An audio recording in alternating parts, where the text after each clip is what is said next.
Hello everyone, हर हर महादेव। तो इससे पिछले ब्लॉग में आपने देखा होगा कि मैं अपनी केदारनाथ की ट्रैकिंग कंप्लीट कर चुकी थी और अभी मैं खड़ी हूँ लाइन में बाबा केदारनाथ जी के दर्शन करने के लिए। मैं और मेरी फैमिली सुबह 3:30 बजे से ही बाबा के दर्शन हेतु लाइन में खड़े हैं। भगवान केदारनाथ जी के दर्शन करने हेतु श्रद्धालुओं की लाइन अत्यंत लंबी होती है। यह कई किलोमीटर तक बनी रहती है।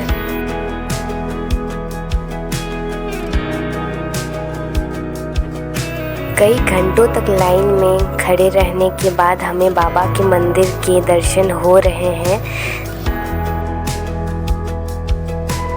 यहाँ काफ़ी ज़्यादा ठंड है, तो आप अपने साथ गर्म कपड़े ज़रूर रख लें। जैसा कि आप सभी ने पिछले ब्लॉग में देखा होगा कि मैं रात्रि 7:30 बजे तक यहाँ पहुँच गई थी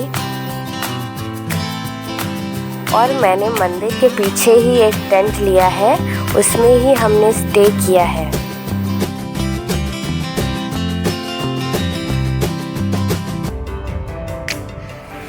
तो अभी मैं बहुत ही पास आ चुकी हूँ भोलेनाथ जी के गर्भगृह से। इतने घंटे लाइन में लगने के बावजूद भी हमें थोड़ी सी भी थकावट नहीं लग रही है।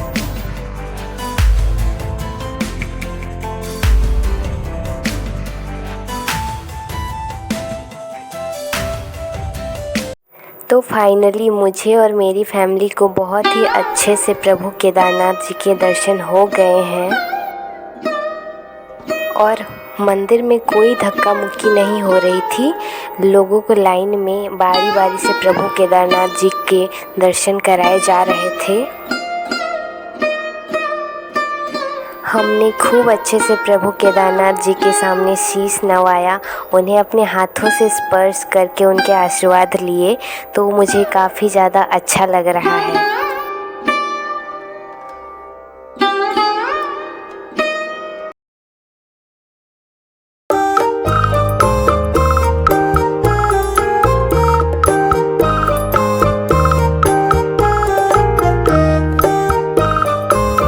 मंदिर खोलने का समय सुबह 5 बजे है।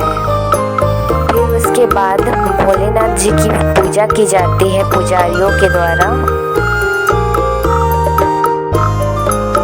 श्रद्धालुओं को बाबा केदारनाथ जी के दर्शन सुबह 6 बजे से शुरू हो जाते हैं। फिर दोपहर 3 से 5 बजे तक विशेष पूजा की जाती है और मंदिर को बंद कर दिया जाता है और पुनः 5 बजे से भक्तों को दर्शन होने लगते हैं। प्रभु केदारनाथ जी की संध्या आरती 7:30 बजे से लेकर 8:30 तक होती है।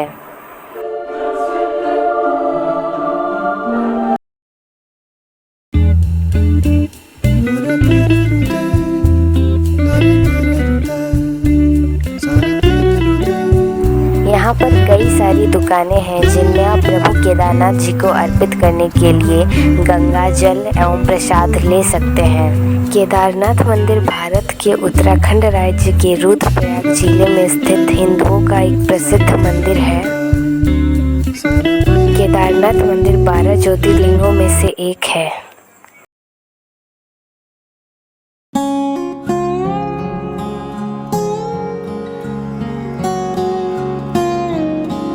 केदारनाथ मंदिर की यह मान्यता है कि पांडव अपने भाइयों की मृत्यु के पाप से मुक्त होना चाहते थे, इसलिए वे भगवान शंकर के आशीर्वाद चाहते थे।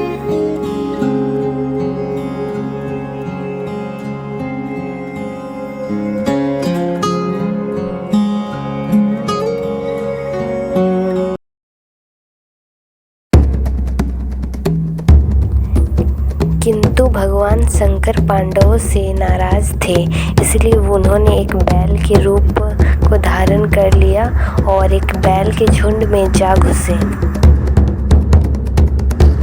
पर पांडवों को यह पता चल गया था कि इस बैल के झुंड में ही भगवान भोलेनाथ हैं, इसलिए भीम ने अपना एक विराट रूप धारण कर लिया और अपनी दोनों टांगों को आपस में फैला दिया, जिससे सभी पशुएं उनके बीच से पार हो गए, पर भोलेनाथ जी पार नहीं हुए। तभी भीम उस बैल पर बलपूर्वक झपटे, लेकिन बैल भूमि में अंतर्ध्यान होने लगा। तब भीम ने बैल के त्रिकोण पीठ का भाग पकड़ लिया। भगवान शंकर पांडवों की भक्ति को देखकर प्रसन्न हो गए और तत्काल उन्हें दर्शन देकर उन्हें पाप से मुक्त कर दिया। उसी समय से भगवान शंकर बैल के पीठ की आकृति के रूप में श्री केदारनाथ में पूजे जाते हैं।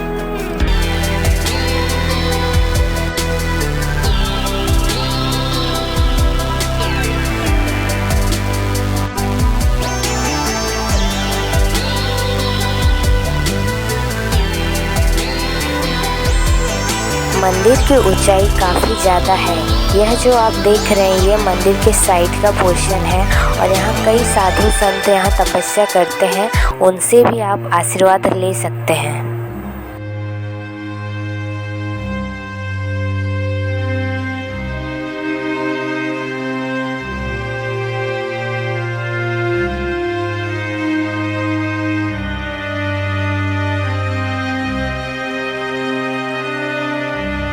यह जो आप मंदिर के पीछे बड़ी सी चट्टान देख रहे हैं यह भीमशिला है। जब 2013 में केदारनाथ में बाढ़ आ गई थी तब इसी चट्टान ने मंदिर की रक्षा की थी। ऐसा माना जाता है कि यह शिला स्वयं भीम है और उन्होंने ही इस मंदिर की रक्षा की थी।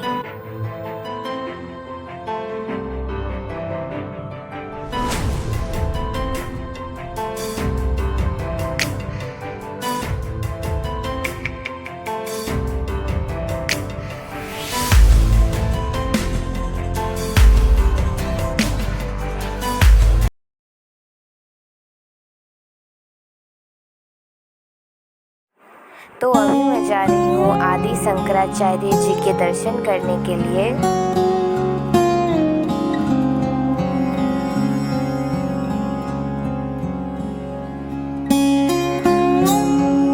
यहीं पर आदि शंकराचार्य जी ने अपनी समाधि ली थी। ऐसा माना जाता है कि शंकराचार्य जी ने चारों धाम की स्थापना की, सनातन धर्म की फिर से स्थापना की।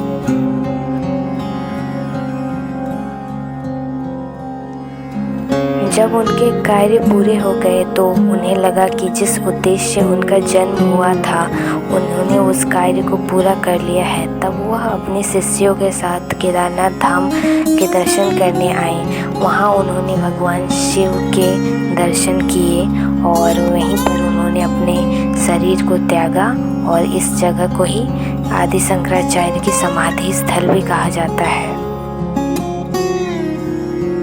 तो अभी मैं जा रही हूँ भैरवनाथ के दर्शन करने और अगर आप यहाँ आओ तो केदारनाथ जी के दर्शन करने के बाद आदि शंकराचार्य के दर्शन कर लो। उसके पश्चात आप भैरवनाथ बाबा के भी दर्शन किए बिना मत जाना।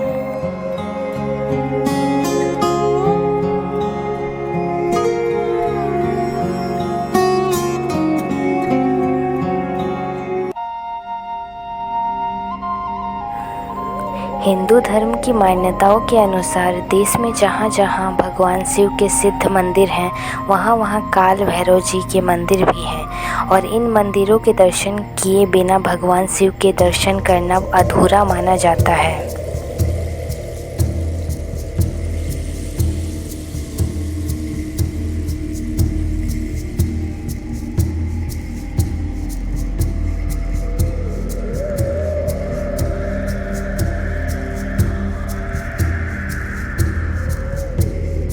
भक्तों को केदारनाथ मंदिर में दर्शन करने के बाद काल भैरव मंदिर में भी दर्शन करने चाहिए, तब जाकर के उनकी यात्रा संपूर्ण मानी जाती है।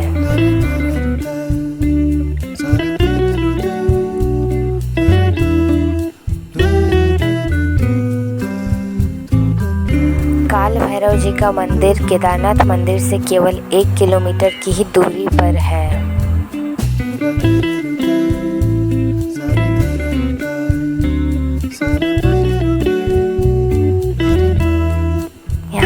ज़मीन है वो समतल नहीं है, यह काफ़ी ऊंचाई पर स्थित है। यहाँ पर चढ़ते चढ़ते आपको थोड़ी सी थकावट भी हो सकती है।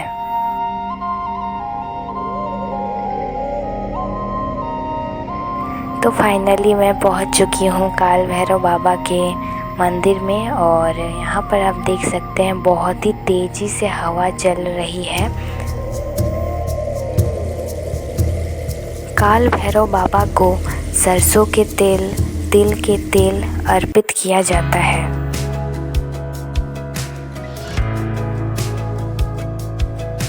तो यहाँ से आप देख सकते हैं कि यह कितनी ऊंचाई पर स्थित है, और यहाँ के नीचे का नज़ारा भी आप देख सकते हैं। यह देखिए केदारनाथ मंदिर।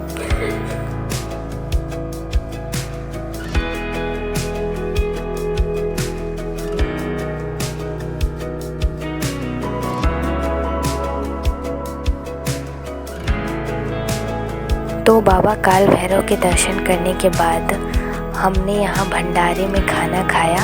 यहाँ हमेशा ही भंडारा लगा रहता है, भक्तों को यहाँ पर मुफ्त का खाना दिया जाता है। यहाँ पीने के लिए गर्म पानी की भी सुविधा उपलब्ध थी।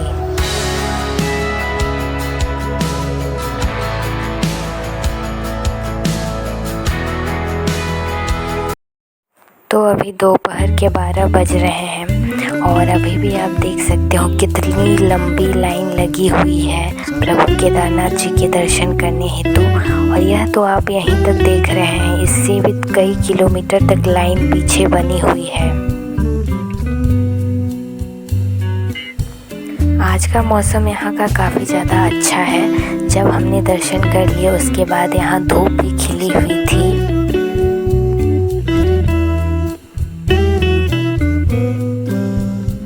मैं सुबह 8 बजे तक प्रभु केदारनाथ जी के दर्शन कर चुकी थी।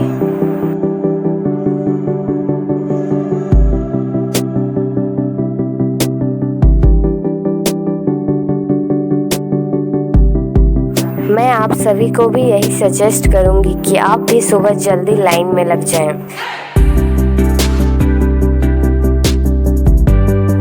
ये देखिए दोस्तों, तो यहाँ बर्फबारी और बारिश दोनों शुरू हो गई है, और यह समय है हमारे केदारनाथ से वापस गौरीकुंड जाने का।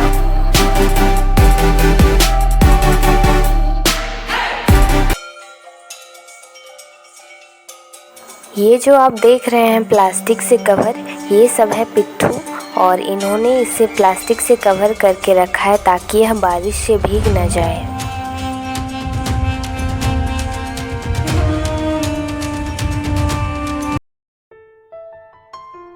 यहाँ कभी भी बारिश और बर्फबारी हो सकती है, तो आप लोग अपने साथ रेनकोट ज़रूर रख लें।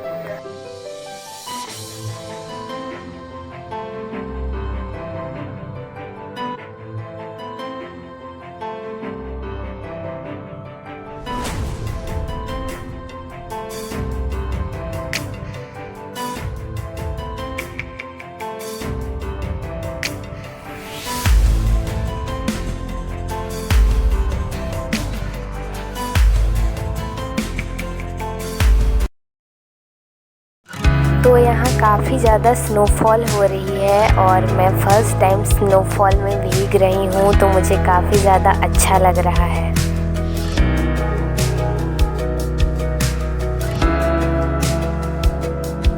तो यहाँ हम सभी केदारनाथ जी से वापस गौरीकुंड जा रहे हैं। आप चाहो तो पैदल भी जा सकते हो, या तो आप घोड़े करके भी जा सकते हो। यह है घोड़ा पड़ाव, यहाँ से आप अपने लिए घोड़े कर सकते हो। अगर आप सभी को मेरा ये ब्लॉग अच्छा लगा हो तो please like share subscribe to my channel. जय श्री केदारनाथ।